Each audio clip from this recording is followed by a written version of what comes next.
I want to talk about the work of one very important sociologist. His name was Max Weber. He was a German sociologist back in the 1800s. And what's interesting about Max Weber is that he doesn't really get defined by any particular theoretical orientation. Most sociologists will pick an orientation, and they will stick with that pretty much for their whole careers. You will tend to see society in terms of how it's functioning for most people, and how it should change slowly and methodically, or you will tend to see society in terms of the conflict and the fight over scarce resources, and how things aren't fair, and that we have to manipulate a change, institute a change, that we have to intervene. Or you'll tend to see society in terms of all of these things we do at the individual level and how that can influence the bigger picture.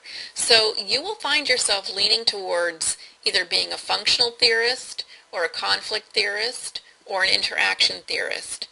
I'm going to assert to you that that's probably not the wisest type of way to look at society. Max Weber would have asserted to us that we can use all of the major theories to examine society.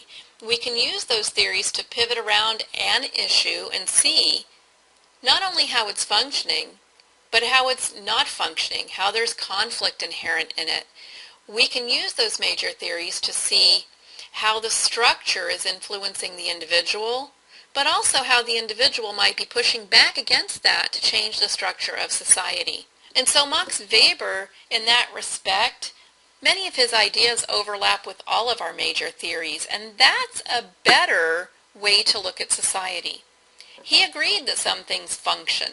He also agreed with Marx and said that some things are in high levels of conflict.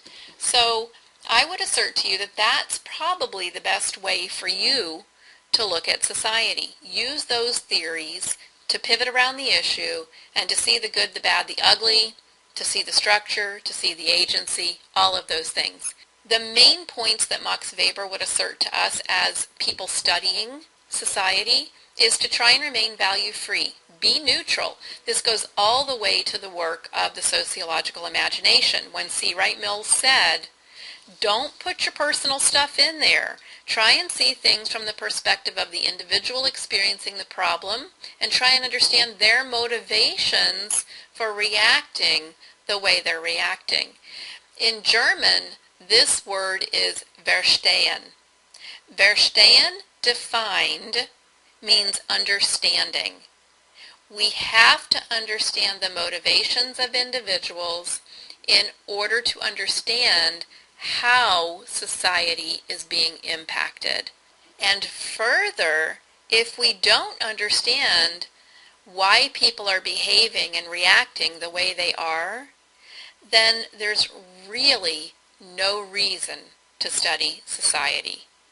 So Max Weber was very influential in that respect, and I think you would agree that we can contemplate about society, but until we remove our personal biases and judgments about why things are occurring, we really can't use the sociological imagination. Okay?